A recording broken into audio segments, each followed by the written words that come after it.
샬롬, 하나님의 평강이 함께 하시기를 바랍니다. 요즘 우리나라가 아프간 사태로 꽤 시끄럽지요.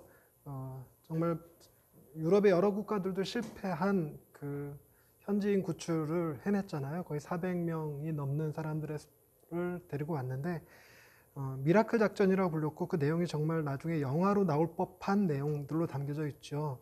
그 작전을 실패해서 빈 비행기로 돌아와야 하는 여러 나라들에서는 한국의 사례를 굉장히 롤 모델처럼 얘기하고 있다고 합니다.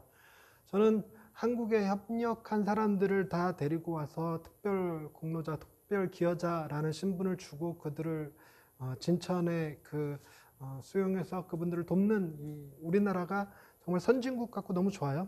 그런데 저는 진천 사람들도 참 대단하다 싶습니다. 지난번에 중국 우한에서 똑같은 일, 코로나 터졌을 때 그 우한에 우리 교민들 받아들인 곳도 진천이었잖아요. 진천 사람들 참 훌륭한 분들이다 이런 생각을 하는데요.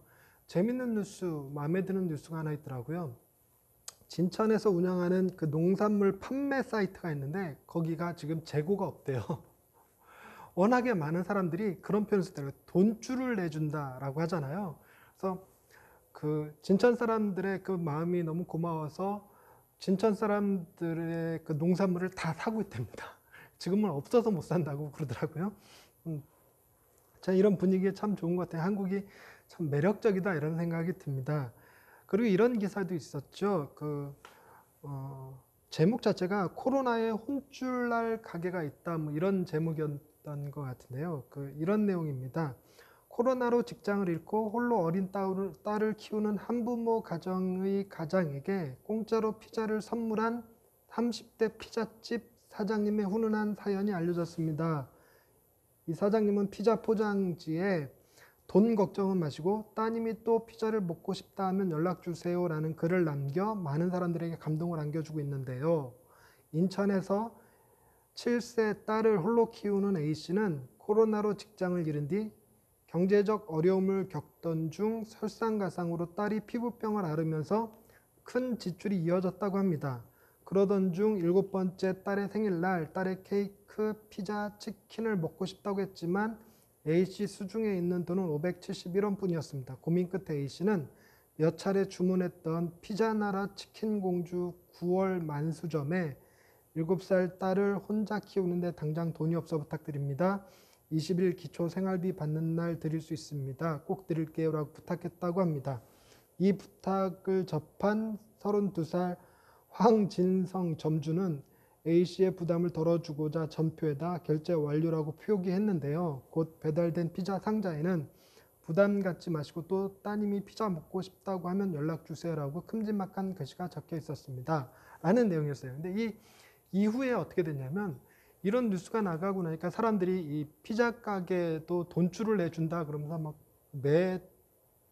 매상이 어마어마하게 올랐대요. 그리고 이 7살 딸아이를 키우는 A씨에게도 후원해주겠다는 사람들이 나타나서 후원을 해줬는데 결과적으로 이 A씨는요 자기가 후원을 안 받겠다고 버티다가 그럼 후원을 해주시면 딸의 이름으로 다른 사람들을 돕겠습니다. 그래서 재후원, 재기부를 했대요. 그리고 그 피자집 사장님도 갑자기 오른 매상은 따로 빼갖고 사회에 환원하고 있다고 그러네요. 그러니까 뭐랄까 이 좋은 영향력이 계속 순환되고 있다고 할까요? 그래서 정말 훌륭하다 이런 생각을 많이 했습니다. 이런 사람들이 많으면 우리나라에 대부분의 사람들이 이런 모습으로 살아간다면 참 좋은 나라가 될 것 같다는 생각이 듭니다. 오늘 우리가 읽은 본문 말씀 좀 길었죠. 7장 1절서부터 23절까지 제법 긴 내용이지만 예수님이 정결법에 관해서 이 바리새인과 사두개인들과 논쟁하는 장면을 담고 있습니다. 6장에서 보면 고향에서 배척받으시고 세례 요한의 죽음에 대한 얘기가 나오고 오병이어와 무리를 거르신 사건하고 게네사렛 병자들을 고치신 이후에 7장 1절에 보면 바리새인들과 또 서기관 중 몇이 예루살렘에서 와서 예수께 모여들었어요. 예수님한테 모여들어서 예수님의 소문이 다 났으니까 앞서 6장에서 사건들이 있으니까 예수님에게 집중하는 것이 아니라 그들이 뭘 봤냐면 2절 말씀을 보니까 그의 제자 중 몇 사람이 부정한 손 곧 씻지 아니하는 손으로 떡 먹는 것을 보았더라 라는 것이 이야기의 시작이 됩니다. 그러니까 손 씻지 않고 떡 먹은 것에 빈정이 상한 바리새인과 사두개인들이 예수님한테 이렇게 따지듯이 묻고 답하고 하는 과정에서 오늘 본문의 내용이 쭉 이어지는 건데요. 저는 이 사건들을 통해서 세 가지 이야기를 좀 나누고 싶었습니다. 뭐냐면 하나님이 우리에게 거룩할 것을 요구하셨죠. 거룩하라 그러셨는데 우리는 거룩한 척하는 사람이 됐습니다. 다르게 얘기하자면 신학적 표현을 쓰자면 외식하는 사람들이 되어버렸다는 얘기. 그래서 하나님의 심판을 받을 수밖에 없는 존재가 되었는데 그런 우리를 예수님께서 진짜 선한 거룩한 척하는 것이 아니라 거룩한 자가 되게 하신 이야기를 오늘 본문을 통해서 얘기를 하려고 합니다.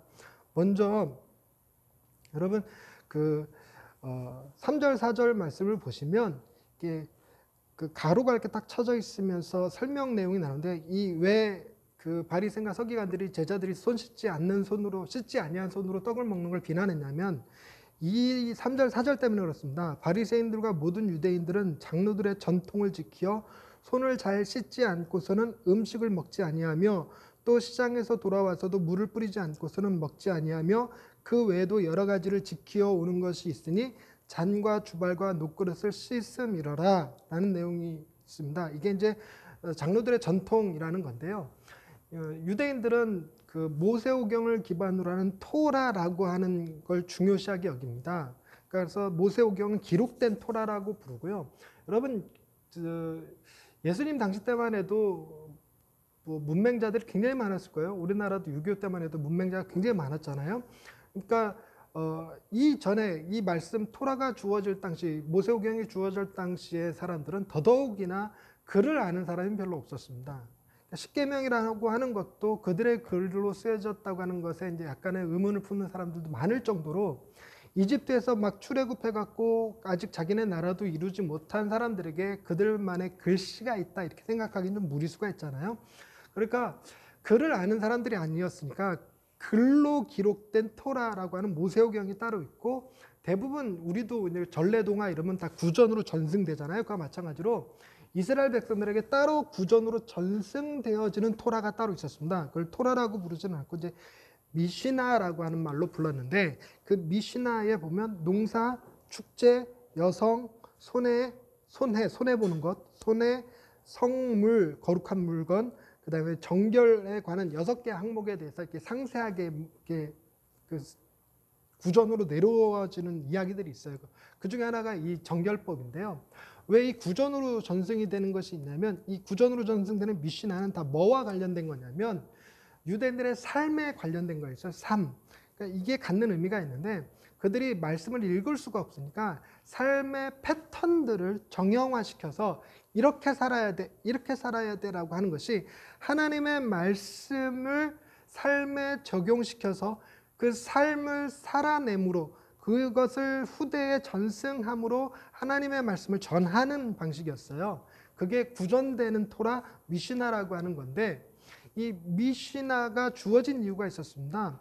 왜냐하면 뭐 때문이었냐면 이스라엘 백성들을 하나님께서 애굽 땅에 종살이하고 있을 때 모세를 통해서 그들을 불러내었잖아요. 그 불러내서 가나안 땅을 향해서 나아갔는데 가나안 땅에 들어가기 전에 그들에게 명하셨던 말씀이 있었습니다. 레위기 11장 45절에 쓰여져 있는 말씀인데요. 거기에 이런 말씀이 쓰여 있어요. 나는 너희의 하나님이 되려고 너희를 애굽 땅에서 인도하여 낸 여호와라. 내가 거룩하니 너희도 거룩할지어다 라고 말씀하십니다. 그런데 이 말씀만, 레위기 말씀만 보면 참 은혜가 되는 게 뭐냐면 나는 너희의 하나님이 되려고 너희를 애굽 땅에서 인도해낸 여호와라는 거예요.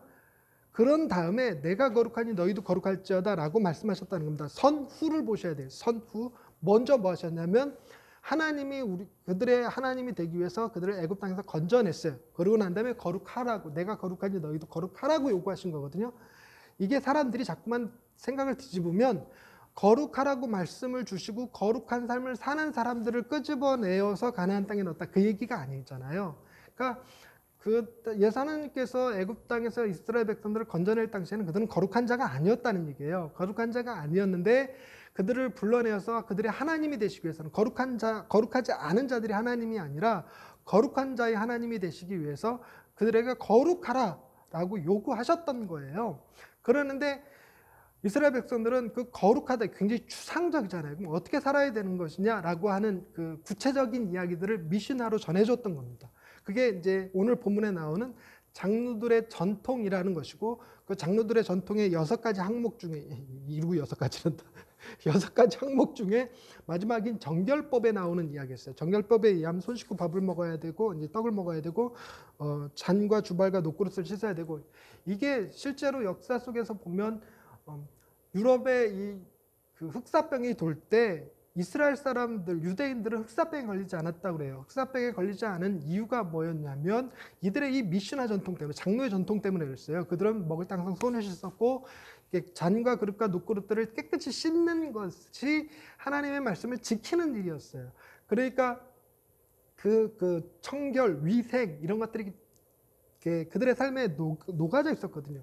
그러다 보니 흑사병에 걸리지 않았다는 겁니다. 그래서 사람들이 보니까 유대인들은 흑사병 안 걸렸네. 결국 이 흑사병은 누가 퍼뜨린 거야? 그럼 저 유대인들이 퍼뜨린 거야. 유대인들을 학살하고 막 괴롭히고 하는 일들이 그때 벌어졌었던 겁니다. 그런데 이 장로들의 전통, 이것이 결국은 무엇을 위한 거였냐면 우리더러 거룩해질 것을 요구하시는 하나님의 말씀 때문에 그랬어요. 하나님은 당신의 백성, 당신은 우리를 지으실 때 하나님의 형상을 따라 지으셨잖아요. 하나님의 형상을 따라 지었다는 것이 우리가 하나님과 외형적으로 닮았다, 뭐 그런 의미가 아니잖아요. 하나님 어떻게 생겼는지 모르니까 하나님도 우리처럼 눈 2개, 코 하나, 입 하나 있을 거야, 뭐 팔다리가 있을 거야, 뭐 이렇게 생각하는 건 좀 그럴 수도 있을 것 같은데 아닌다고 해서 놀랄 것도 없어요. 그러니까 하나님의 형상이라는 게 반드시 그거를 의미하는 것이 아니라 어쩌면 이 하나님의 거룩하심을 따라 우리도 그렇게 지어졌다라는 의미일 수 있어요. 그러니까 우리가 처음에 지어졌을 때는 하나님이, 삼위일체 하나님이 서로 그 안에서 사랑과 기쁨과 만족을 나누고 계셨고 서로 의존하고 서로 관계를 맺고 이루고 살아가셨으니까 그런 모습으로 우리도 살아가기를 바라셨을 텐데 우리가 죄를 범함으로 그것이 제대로 되어지지 못했어요. 그러니까 굉장히 악한 삶을 살았는데 서로 의존하는 것이 아니라 억압하고 핍박하고 뭐 괴롭히고 하는 형태였죠. 그러니까 하나님께서 이스라엘이라고 하는 작은 민족을 택해서 그들에게는 거룩할 것을 요구하셨다는 거예요. 그러니까 결국은 넓게 보면 우리 모든 인간에게 거룩할 것을 요구하셨죠. 근데 우리는 거룩하지 못했습니다. 근데 다만 하나님을 모르는 사람들은 그죠? 아예 뭐 그 거룩에 대한 개념 자체가 없었을 거예요.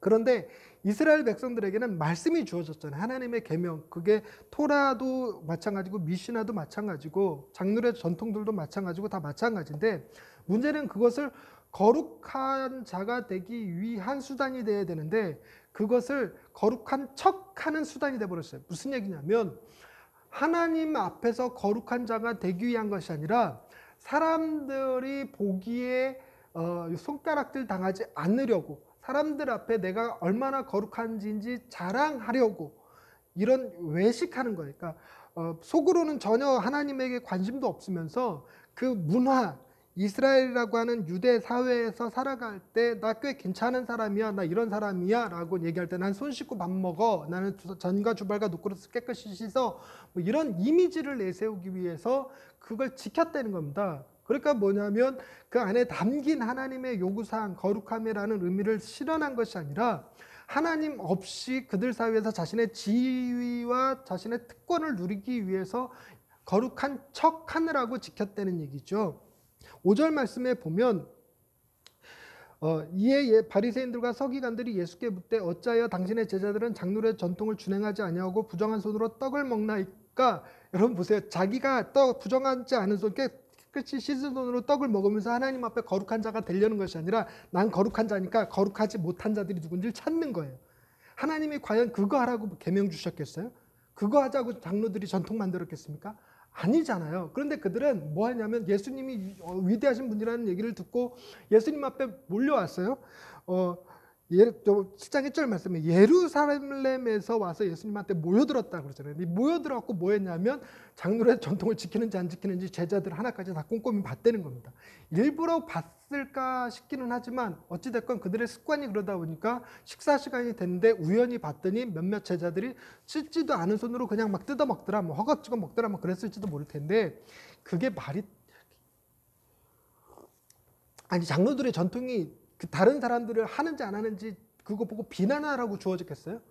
아니란 말이에요. 그러니까 왜 비난하느냐? 그게 바로 거룩한 척 하는 거예요. 저들과 달리 우리는 손을 씻는데 왜 니들은 안 씻어? 이거 했다는 거죠. 우리가 신앙생활을 할 때 그런 사람들 정말 많아요. 나는 교회 열심히 다니는데 쟤네들은 아니야. 나 헌금 많이 하는데 쟤네들은 아니야. 난 성경 읽고 묵상하고 말씀 암송하고 하는데 쟤네들은 아니야. 막 이러는 거 있죠. 이게 다 다른 사람들을 낮춤으로써 자기를 높이려고 하는 거룩한 척하는 거예요. 이거를 예수님이 종종 말씀하셨던 외식하는 자라는 거죠. 외식하는 자. 이들이 그 외식을 했던 겁니다. 외식하는 자. 겉으로만 뭐 선한 척, 착한 척 한 거죠. 그런데 그게 그 장로들의 전통을 그런 식으로만 쓴 것이 아니라, 이거 장로들의 전통은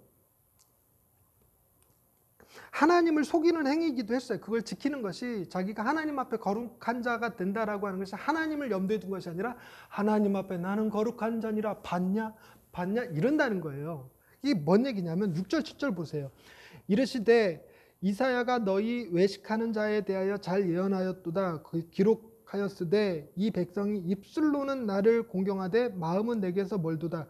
사람의 계명으로 교훈을 삼아 가르치니 나를 헛되이 경배하는도다 하였느니라. 이미 이사야서 29장에 나오는 얘기거든요. 이사야서 29장 13절의 말씀을 인용해서 예수님이 지금 그걸 드러내시는 건데, 너희들이 장로들의 전통을 지켜. 그래, 너희들은 손 씻고 밥 먹어. 그런데 그것이 하나님을 섬기는 것이 아니라 그냥 입술로만 하는 거잖아. 그리고 하나님의 말씀에 근거한 것이 아니라 사람들의 교훈에 근거했잖아. 그 사람들의 교훈에 내가 부합된지 안 하는지 그것으로 자기가 옳음을 증명해 보이려고 하는 행위잖아. 니들 마음속에 하나님은 없잖아. 니들의 마음속에 사람에 대한 평가만 있잖아. 이렇게 책망하시는 거예요. 이게 이미 이사야의 그 내용이 기록되어져 있었다는 거예요. 이걸 가지고 지금 손 씻지 않고 떡을 먹는 제자들을 두고 비난했던 바리새인과 서기관들에게 주님이 하시는 말씀이에요. 아마 그들이 지혜가 있었으면 뜨끔했겠죠.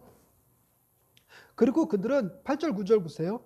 너희가 하나님의 계명을 버리고 사람의 전통을 지키느니라. 또 이르시되 너희가 너희 전통을 지키려고 하나님의 계명을 잘 버리는도다.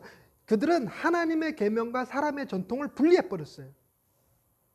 그러니까 하나님의 말씀이 토라고 그 말씀에서 비롯되어진 구전된 토라, 이게 미신하고 그게 전통인데, 그 전통의 근간이 되는 하나님의 말씀은 떼버린 채 전통만. 무슨 얘기냐면 우리나라도 우리나라의 전통이라는 게 있습니다. 우리가 신앙생활을 하면서도 유교 전통 못 버리잖아요.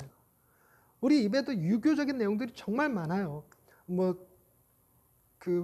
교인들이 다 평등하다, 우리 다 하나님 앞에서 한 가족이다 이렇게 얘기하면서도, 그럼에도 우리에겐 서열이 존재한다 뭐 이러면서 장로님들 이렇게 약간 어깨에 힘주시고 뭐 이러는 거 있잖아요.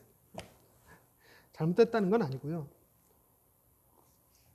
그런 모든 것들이 관습이라는 거예요. 관습. 어쩌면 우리는 주일날 11시라고 하는 이것도 마치 말씀처럼 지키려고 애쓰거든요. 그게 관습에 불과한 건데, 9시에 드릴 수도 있고 오후 4시에 드릴 수도 있고 뭐 얼마든지 그거는 뭐 교회 형편과 환경에 따라서 다 달라지는 문제인데, 마치 11시에 드리지 않으면 마치 이단 같은 느낌을 갖는 거, 이게 관습을 중요시하게 여기거든요. 근데 관습뿐만이 아니라 시대 정신을 더 중요시하게 여기는 사람들도 정말 많아요. 그러니까 우리가 하나님의 말씀을 지킨다, 하나님의 말씀이 중요하다 이러는 것이 아니라 이 시대가 우리에게 무엇을 요구하는가, 그것을 더 관심 갖는 사람들이 굉장히 많아요. 그래서 이 시대가 요구하는 것은 지금 요즘은 단어가 생각이 안 나요. 공정 막 부르짖으면서 공정하냐 안 하냐, 교회가 예배 드리는 거 코로나 시대에 공정한 거냐, 코로나 시대에도 불구하고 예배 드리는 것이 우리, 이런 것을 말씀으로 구별짓는 것이 아니라 공정이라고 하는 잣대로 시대 정신으로 막 들이대고 그걸로 판단하려고 들고, 시대 정신이 마치 하나님의 말씀보다 오히려 위에 있는 듯한 그런 느낌으로 살 때가 정말 많아요. 그리고 10절, 11절, 12절, 13절 이렇게 보면 거기에 이제 고르반이라는 내용이 나와요. 그러니까 너희가 하나님의 계명을 버리고 사람의 전통을 따랐다라고 하는 것을 이제 예를 들어서 입증하신 건데 읽어보십시다. 10절부터 모세는 내 부모를 공경하라 하고 또 아버지나 어머니를 모욕하는 자는 죽임을 당하리라 하였거늘 너희는 이르되 사람이 아버지에게나 어머니에게나 말하기를 내가 드려 유익하게 할 것이 고르반 곧 하나님께 드림이 되었다고 하기만 하면 그만이라 하고 자기 아버지나 어머니에게 다시 아무것도 하여 드리기를 허락하지 아니하여 너희가 전한 전통으로 하나님의 말씀을 폐하며 또 이 같은 일을 많이 행하느니라 하시고 이게 무슨 얘기냐면 그 하나님이 내 부모를 공경하라 그랬는데 부모를 공경할 돈 부모님한테 드릴 용돈을 하나님께 드리면 그건 하나님이 기뻐 받으시는 예물이 아니거든요. 부모님한테 드려야 될 거를 그런데도 하나님 앞에 드리면 이거는 고르반이라고 하는 제도로 이것은 옳은 것이다 라고 해준 거예요. 그래서 이것은 옳은 거기 때문에 하나님께 드렸으니까 따로 부모님한테 돈 드리지 않아도 된다 라고 하는 규정이 전통에 있었다는 겁니다. 이 전통이 왜 들어갔을까요? 하나님 앞에 왜 드리는 걸까요? 부모님한테 드리면 그것으로 내가 복을 받을 수가 없지만 하나님께 드리면 하나님이 기뻐하셔서 복 주신다고 속인 거예요. 그러니까 하나님 앞에 복 받으려고 오늘날에도 마찬가지로 우리가 부자 되기 위해서 예수 믿는다, 부자 되기 위해서 교회 다닌다는 거랑 똑같은 개념이란 말이죠. 이게 우리의 욕심이 하나님의 말씀보다 앞서버린 겁니다. 그래서 우리는 뭐 해야 되느냐면 거룩한 척하는 우리의 행동들, 우리의 신앙생활, 종교적인 모습들 이 모든 것들이 다 뭐 교회를 다니고 찬양을 하고 기도하고 전도하고 말씀 읽고 하는 모든 것들이 다 어쩌면 우리가 하나님의 계명을 지키는 것이 아니라 사람들의 전통, 교회 문화라고 하는 것을 지키는 것에 불과할 수도 있다라는 겁니다. 그래서 우리는 우리 행위 이면에 숨겨진 그 우리 안에 잘못된 동기들에 대해서 깊이 회개할 수 있어야 돼요. 우리가 얼핏 예배 드리는 거 이거 좋은 거죠. 찬양하는 거 선한 겁니다. 그러나 그 우리 내면의 기쁨을 들여다보면 왜 예배하고 있지? 왜 찬양하고 있지? 그러면 하나님이 기뻐서 하나님을 너무너무 사랑해서 드리는 행위가 아니라 예배 안 드리면 우리 아빠 엄마가 목사님이고 사모님인데 나 집에서 쫓겨날 걸 뭐 이것 때문에 드리거나 용돈 받아야 되잖아 이러고 드린다거나 아니면 하나님 앞에 복 받아야 되라거나 아니면 내가 기독교인이라는 이미지가 중요해서 그래서 그 이미지 갖추느라고 예배하고 찬양하는 거면 하나님이 우리의 마음을 어떻게 보실까요? 그래서 14절, 15절, 16절 말씀 보세요. 무리를 다시 불러 이르시되 너희는 다 내 말을 듣고 깨달으라. 무엇이든지 밖에서 사람에게로 들어가는 것은 능히 사람을 더럽게 하지 못하되 사람 안에서 나오는 것이 사람을 더럽게 하는 것이니라. 네가 손 씻고 먹는 그것이 너를 깨끗하게 하는 게 아니고 네 안에서 나오는 것이 중요해 라고 얘기한 거예요. 근데 굉장히 중요한 표현은 보세요. 무엇을 사람이라고 그러냐면 사람이 무엇을 먹는지 무엇을 입는지 어떤 행동을 하는지 어떤 직업을 가졌는지 얼마나 가졌는지로 그 사람이 표현되어지는 것이 아니라 그 사람 안에서 나오는 것이 무엇이냐는 거예요. 그 사람 안에서 나오는 것이 무엇이냐. 여러분 아까 우리가 그 7살 딸아이를 키우는 아버지 얘기를 했는데 그 아버지가 가난한 자이지만 그에게 기부가 주어졌을 때 그걸 다 나누면 그 사람이 더 부자예요. 무슨 얘기냐면 그 사람이 가지고 있는 것으로 그 사람이 평가받는 게 아니라 그 사람이 내면에 어떤 마음의 자세를 가지고 있느냐 그가 무슨 생각을 하고 살아가느냐가 그게 진짜 사람이거든요. 주님의 말씀이 그런 거예요.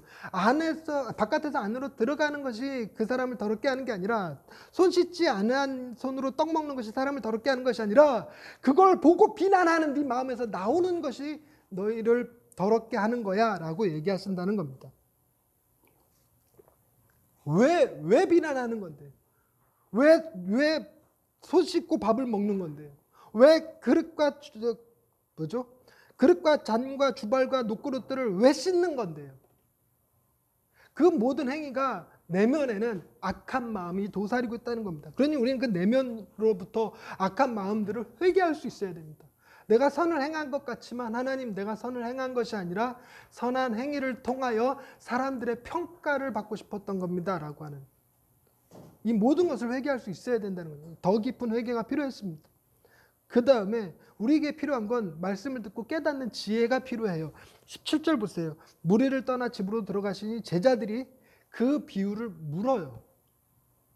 그러니까 제자들도 주님의 말씀을 온전히 깨닫지 못했다는 거죠. 그러니까 주님이 대답하여 주십니다. 18절, 19절, 20절입니다. 예수께서 이르시되 너희도 이렇게 깨달음이 없느냐? 좀 깨달아라.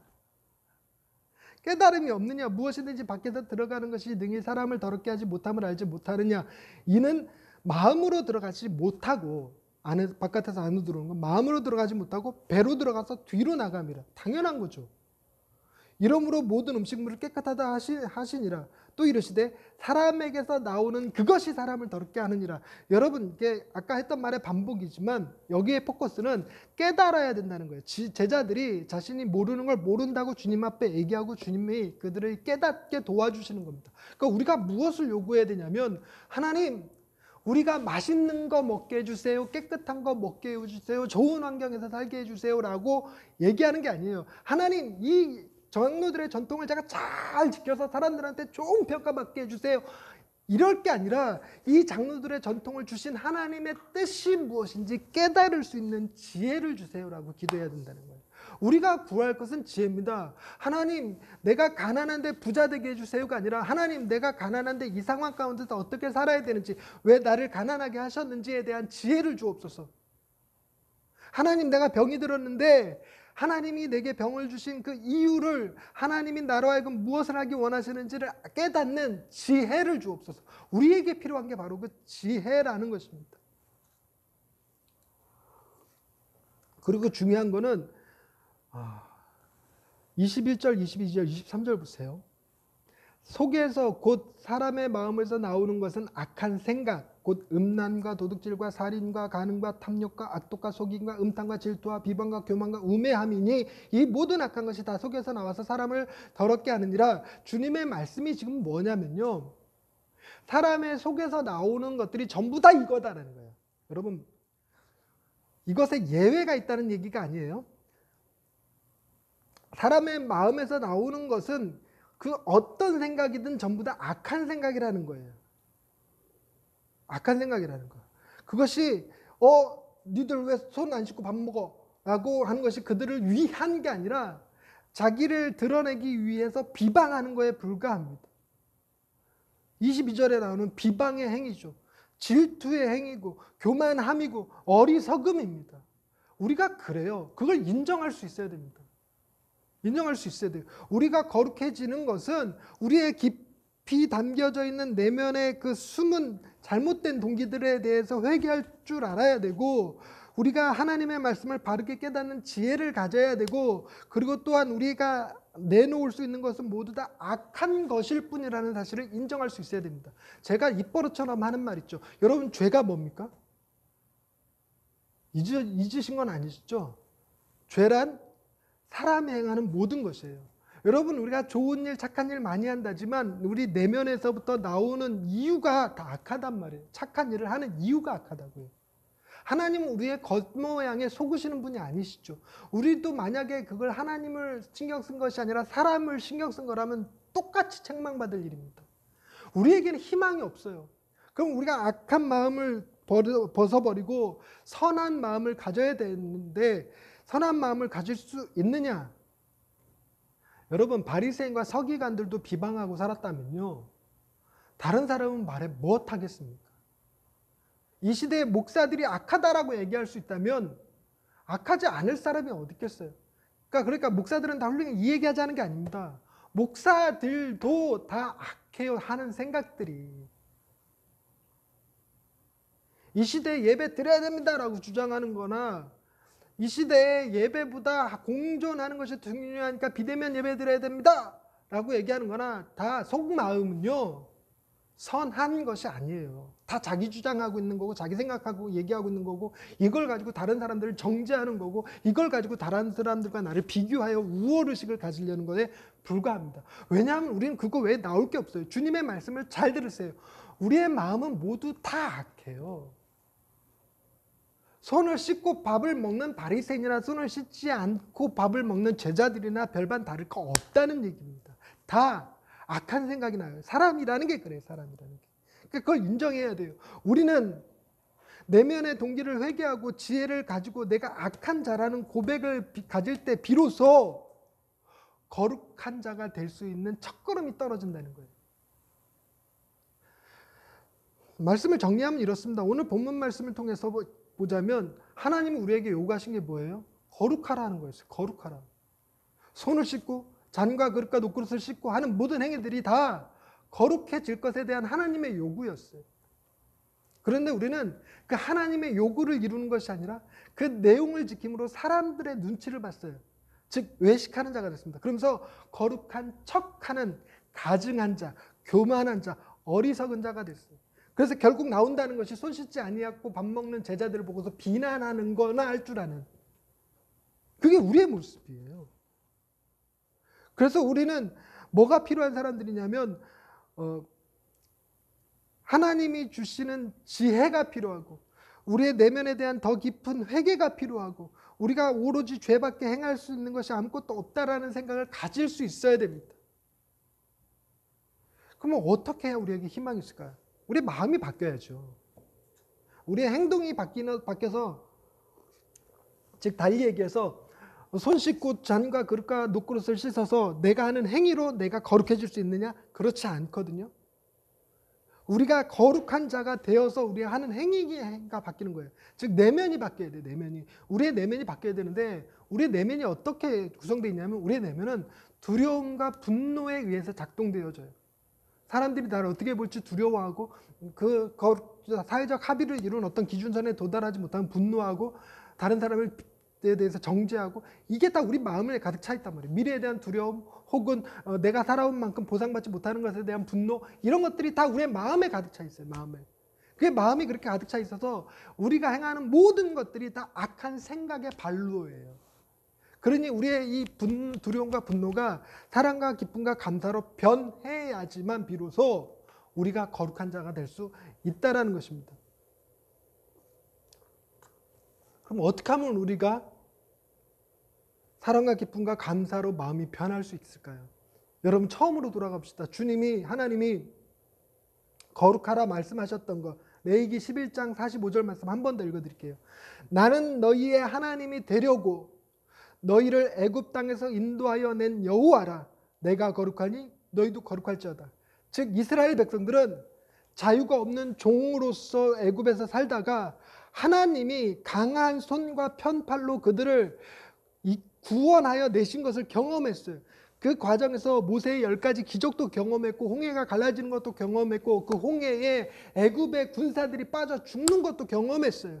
광야에서 만나를 경험하고 바위에서 물이 나오는 것을 경험하고 이런 것들을 경험하면서 뭘 경험했냐면 하나님이 얼마나 대단하신 분이니까, 하나님이 얼마나 위대하신 분이니까, 우리를 구원하여 광야로 끌고 나오시지만 이 안에서도 40년 동안 우리를 지키시고 먹이시고 입히시는 모든 하나님을 경험해서 그 하나님에 대한 경외심이 찬 상태에서 그 하나님을 사모하는 마음 가운데서 듣는 이야기, 내가 거룩하니 너희도 거룩하라. 그러니 그들이 거룩해지려고 하는 욕구가 다른 사람들의 눈치 보는 것이 아니라 하나님으로 인한 기쁨과 감격이 그들로 하여금 거룩해지는 동기가 된다는 거예요.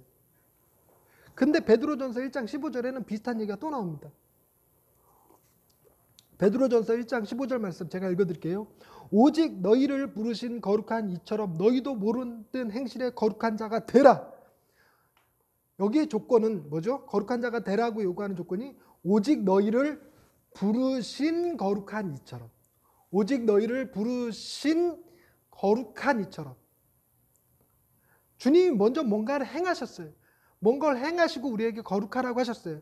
거룩한 자가 되라고 베드로가 지금 요구하고 있는 건데 그것이 중요한 결론입니다.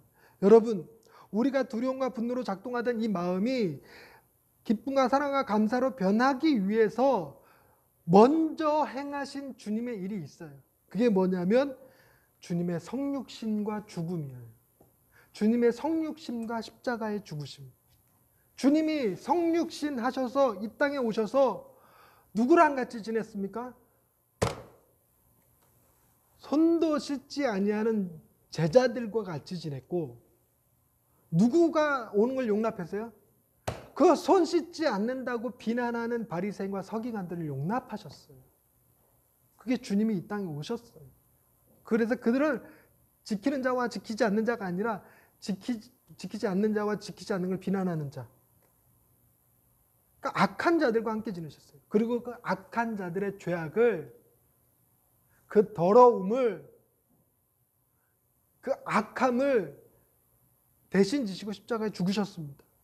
그래서 갈라디아서 5장 22절에서 24절 말씀엔 이런 말씀이 써 있습니다. 오직 성령의 열매는 사랑과 희락과 화평과 오래 참음과 자비와 양선과 충성과 온유와 절제니, 이거 성령의 9가지 열매예요. 이 성령의 9가지 열매를 얘기하고 이 같은 것을 금지할 법이 없느니라. 우리는 여기까지만 알고 있잖아요. 근데 이어서 나오는 24절에 이렇게 써 있습니다.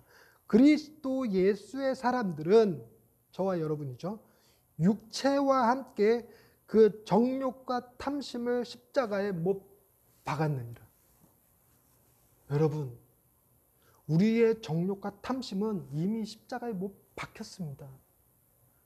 우리가 예배드리고 착한 일하고 헌금하고 이 모든 것이 내 정욕과 탐심에 기반한 행동이 되어서는 안 되죠. 이미 그건 십자가에 죽어버렸거든요. 예수님이 자신의 몸과 함께 십자가에 못 박아버리셨거든요. 그러니까 우리는 나를 사랑하셔서 지금까지 나와 동행하시고 내 모든 죄를 십자가로 해결하신 주님을 바라볼 때 비로소 그분의 아름다움을 내 마음에 누릴 때, 그때 주님이 너무 내 안에서 사랑스러워질 때, 그때 비로소 내 마음의 두려움과 분노가 사라지고 주님 바라보니 내 안에서 사랑과 기쁨과 감사가 솟아나더라는 겁니다. 결국 거룩한 자가 되는 것은 거룩한 척해서 되는 것이 아니라 주님 행하신 일로 말미암아 주님이 내 마음을 바꿔주심으로, 주님이 나를 다시 빚어주심으로, 주님이 나를 새롭게 창조하셔서 이전 것은 지나가고 새로운 피조물이 되게 하셨기 때문에 비로소 우리가 거룩한 자가 될 수 있는 것입니다. 사랑하는 성도 여러분, 여러분들이 교회를 다니는 것은 거룩한 자가 되기 위해서 다니는 것이 아닙니다. 주님이 여러분을 거룩한 자가 되게 하셔서 여러분이 교회를 다니시는 거고, 여러분이 하나님 앞에 무엇인가 기도한다면, 하나님 앞에 무엇인가를 요구해서 하나님이 그걸 들으신다면 그 이유는 여러분이 선해서가 아니라 주님이 여러분들을 위해서 여러분들의 마음을 바꿔주었기 때문에 가능한 얘기예요. 그러니 주님 바라보심으로 여러분 마음에 사랑과 기쁨과 감사로 한 주간을 살아가실 수 있기를 바랍니다. 할 수 있습니다. 주님의 우리의 마음을 바꿔주셨기 때문에 가능하죠. 그래서 우리가 만약에 선한 일을 했다면 그것은 내가 행한 것이 아니라 내 마음을 바꿔주신 주님이 행하신 일이라고 고백할 수 있는 저와 여러분이 되실 수 있기를 주님의 이름으로 축원드립니다. 기도하십시다. 하나님은 우리에게 거룩할 것을 요구하셨지만 우리는 거룩하기 위해서 노력한다는 것이 자칫 하나님이 아닌 사람들에게 보이기 위한 외식하는 행위들로 참 교만하고 악할 뿐임을 고백합니다. 우리에게 필요한 것은 우리가 얼마나 큰 죄인인가를 깨닫고 우리의 잘못된 행위들 이면에 숨겨진 동기들까지 더 깊이 회개하며 또한 하나님이 우리를 얼마나 사랑하시는지를 깨닫는 지혜를 갖는 것이 중요한 줄로 믿습니다. 우리를 위하여 십자가에 달려 죽으신 주님 바라보며 우리가 더 이상 두려움과 분노에 내 마음을 뺏기는 것이 아니라 사랑과 기쁨과 감사에 감격하여 내 모든 행위가 주님을 사랑하는 그 마음에서 비롯되어지는 마음이 행위가 되게 하여 주옵소서. 이번 한 주간도 많은 사람들에게 사랑과 기쁨과 감사를 나눌 줄 아는 예양의 식구들이 되게 하여 주시길 원하오며 예수님의 이름으로 기도드립니다. 아멘.